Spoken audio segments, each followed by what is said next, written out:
Alors le thon, en Méditerranée, nous, il a vraiment explosé. En ce qui concerne mon secteur, par exemple, c'est le delta du Rhône. On en a quasi toute l'année, on les perd un petit peu au mois de juin. Et puis là, à l'heure où je vous parle, j'ai des amis sur l'eau et les poissons sont à peine 1 kilomètre de la côte, quoi. Bon, après, la majorité, c'est des poissons qui ont encore des tailles modestes, hein. La taille moyenne est entre 15 et 50 kilos. Mais bien évidemment, il y a aussi des gros poissons de plus de 100 kilos. On en prend de plus en plus, ils s'en décrochent. Voilà, en 2 mots, la taille augmente d'année en année, ainsi que la population, grâce évidemment à la protection.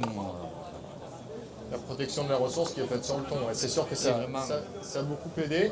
Et voilà, on parle de des thons de taille modeste qui font entre 15 et 50 kilos. Ça vous donne un peu une idée des poissons qu'on va essayer d'attaquer. Et forcément, vous vous en doutez, on ne le pêche pas avec le même matériel que quand on va pêcher le bar. Donc, et pourtant, on va parler de leurre. Quand vous voyez un leurre de cette taille-là, vous ne dites pas forcément qu'il est fait pour pêcher le thon.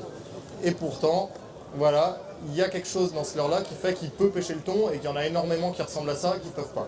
Voilà, donc Samir, il va nous parler, il nous a fait une petite sélection de 5 leurres, là, il va nous parler de chaque leurre. Donc je commence par celui que tu veux.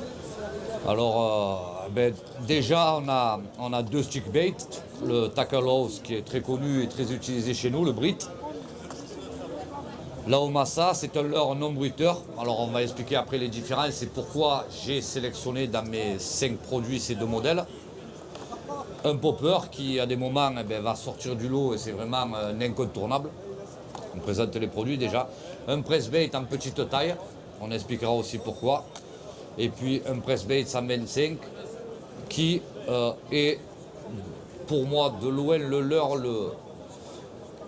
le plus régulier avec le Brit. Et je vais essayer de vous expliquer comment je les utilise. Alors le thon, il est un peu comme tous les autres carnassiers, hein. Même si c'est un poisson pélagique, il y a des moments il est fixé sur des petites proies, à d'autres périodes il va être fixé sur des proies beaucoup plus grosses. Et tant que les thons sont sur des proies grosses, on n'a pas trop de problèmes pour les faire mordre. Ça commence à se compliquer quand ils sont sur des toutes petites proies. Là, le poisson est beaucoup plus délicat et on va souvent les prendre en pêchant avec des leurres de plus petite taille. Malgré qu'ils sont sur des petites proies, il y a des moments, ça va être le fait d'utiliser un feed popper, de faire du bruit, de les agacer, de les énerver, qui va les faire mordre. Il faut impérativement arriver à trouver le leurre qui va les déclencher. Alors, on va parler avant de rentrer dans les détails sur les animations des leurres, et on va parler de la canne qu'il faut. Alors là, on va avoir bien évidemment une difficulté majeure, c'est que pour pêcher des thons, il faut des cannes robustes, avec une grosse réserve de puissance, parce qu'il ne faut quand même pas oublier que le thon, c'est le poisson le plus combatif du monde, hein, c'est le thon rouge. Mais la difficulté, c'est quoi? C'est qu'il faut qu'on ait une canne suffisamment puissante pour pouvoir brider des gros poissons, mais qu'elle ait une action pour pouvoir lancer de tout petits leurres. Et donc, c'est la première et grosse difficulté, quoi.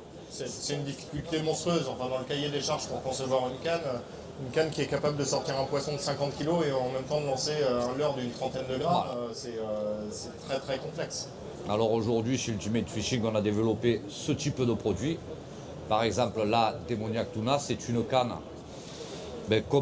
qui n'est pas comparable avec les autres cannes qu'on a sur le marché aujourd'hui, pour la raison qui est simple. On est quasi les seuls à avoir une canne assez longue pour pouvoir lancer loin, tout en conservant cette action dont on a besoin pour pouvoir propulser de tout petits leurres. Parce que ce qui se passe, si on a une canne trop courte, on ne va pas avoir un bras de levier suffisant pour pouvoir propulser de petits leurres à grande distance. Et si on a une canne trop puissante, et même si elle est longue, on va se retrouver avec ce qu'on appelle un manche à balai dans le jargon des pêcheurs, et on n'arrivera quand même pas à lancer. Donc là, je ne sais pas si on peut le voir, on a vraiment une action spécifique pour ce genre de technique.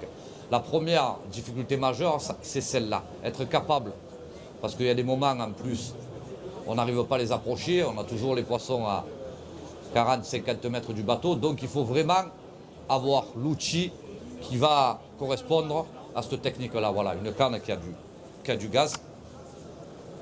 Et là, on va pouvoir lancer ce type de produit-là, et là, on va réussir sa pêche. C'est aussi simple que ça, ça commence par ça, la pêche du thon, avoir vraiment les bons outils. Les bons outils, ça va être la canne, ça va être le leurre. Bon, on ne va pas rentrer dans le détail des tresses, puisque ce n'est pas le sujet d'aujourd'hui.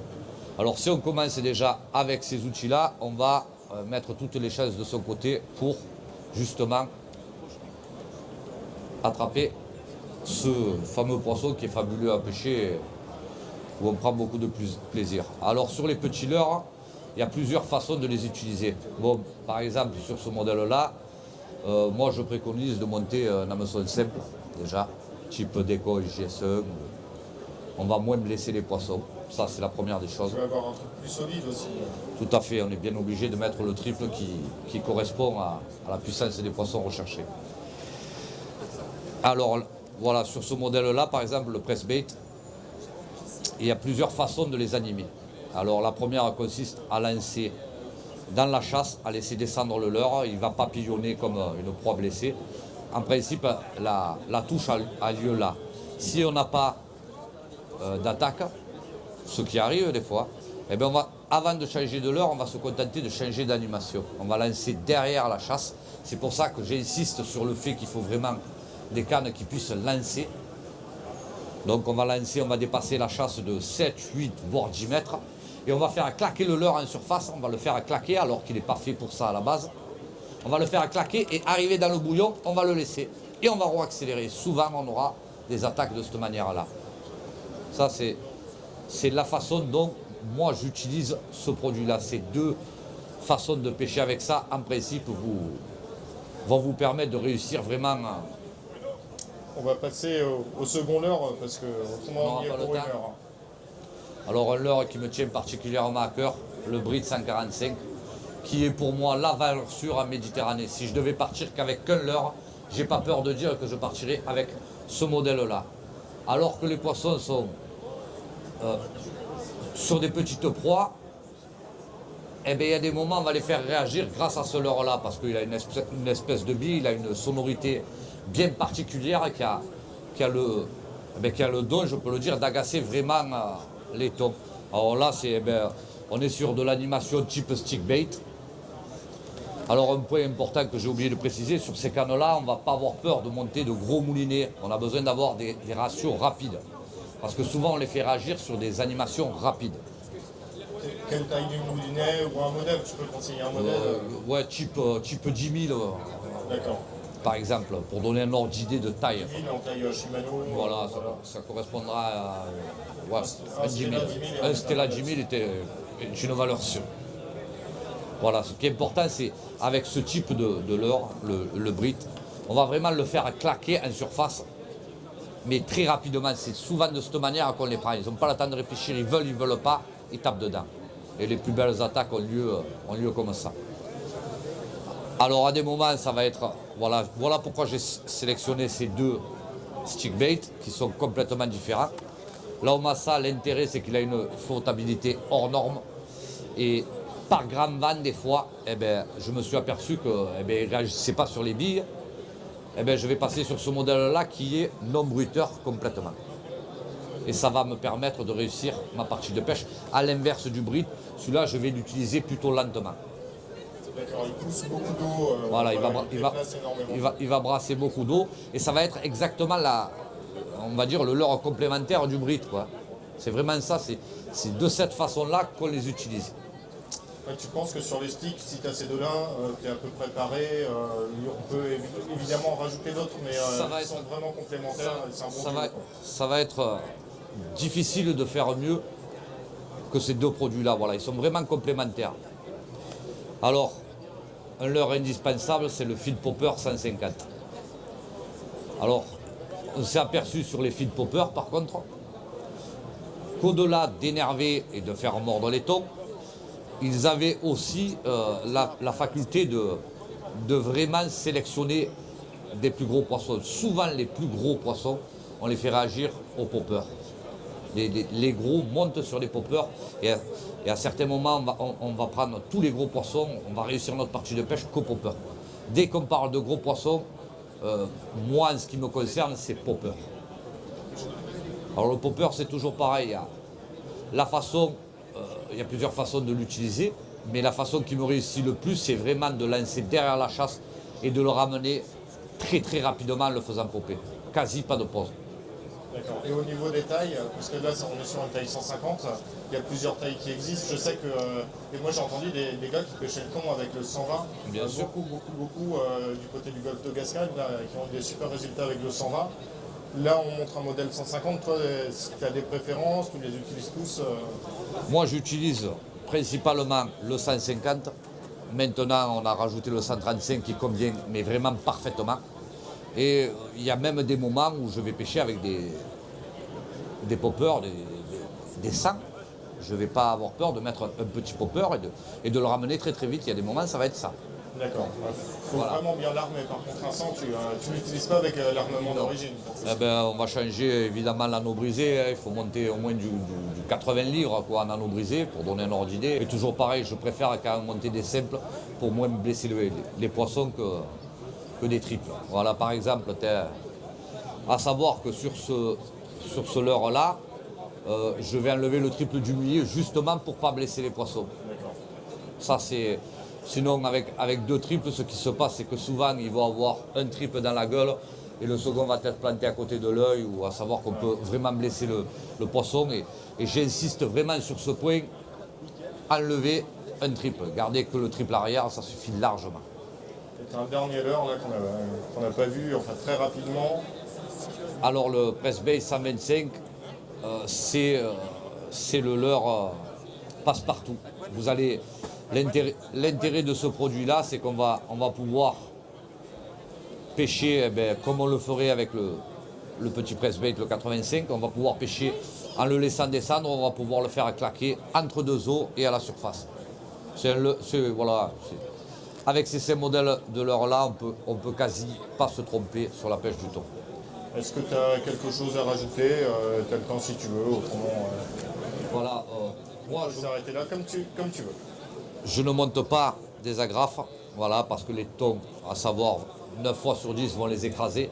Et donc vous allez perdre le poisson. Je monte un anneau soudé comme ça, que je relie à un anneau brisé, ce qui me permet de changer mes leurres rapidement, une simple pince.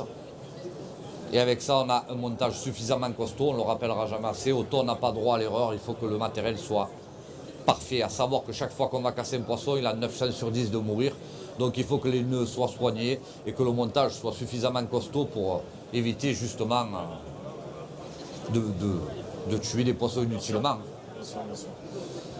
Bah, écoute, Samir, merci beaucoup pour cette petite animation. J'espère que comme on le pense aujourd'hui, on va avoir de plus en plus de thon dans les prochaines années. C'est vraiment bien parti ici. Toi, tu as la chance d'en avoir très régulièrement chez toi, mais nous, on commence à en avoir de plus en plus ici. Donc ce serait pour la pêche sportive, ce serait une chance phénoménale que ça continue comme ça. Et je pense que ça commence à intéresser les pêcheurs depuis 1 ou 2 ans, les pêcheurs de l'ouest de la France. Et ça risque de les intéresser très très très fort dans les années qui viennent si ça continue sur cette tendance. Mais là c'est bien parti, on en a de plus en plus et je pense qu'aujourd'hui c'est quasi accessible à tout le monde, quoi. On les trouve de plus en plus près de la côte.